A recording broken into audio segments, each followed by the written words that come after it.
Let's turn now to some election news this morning. The battle on whether former President Trump can be on the Republican presidential ballot continues to heat up as Maine becomes the second state behind Colorado to try to ban the former president from running. NBC's Ryan Nobles has the latest. For the second time in 2 weeks, a state has ruled that Donald Trump is ineligible to run for president of the United States. It was not a close call on the question of whether January 6th, 2021 was an insurrection.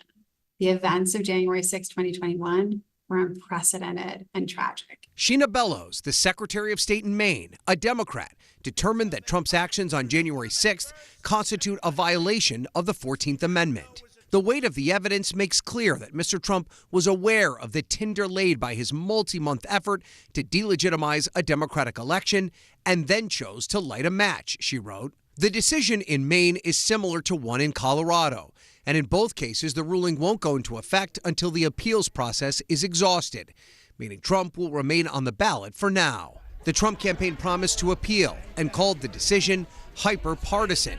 His GOP opponents agreed. That turns on its head every notion of constitutional due process. There are similar challenges playing out in states across the country. 4 other states, including Arizona, Minnesota, Michigan, and now California, have determined that Trump can stay on the ballot.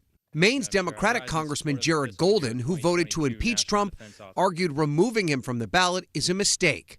Until he is actually found guilty of the crime of insurrection, he should be allowed on the ballot, he said in a statement. It also opens the door for the Trump campaign to raise money and fire up his base. It makes him a martyr. You know, he's very good at playing poor me, poor me. He's always complaining. The timing means that Trump will remain on the ballot for the primaries, but it is setting up a showdown in the U.S. Supreme Court, which will likely have the final say.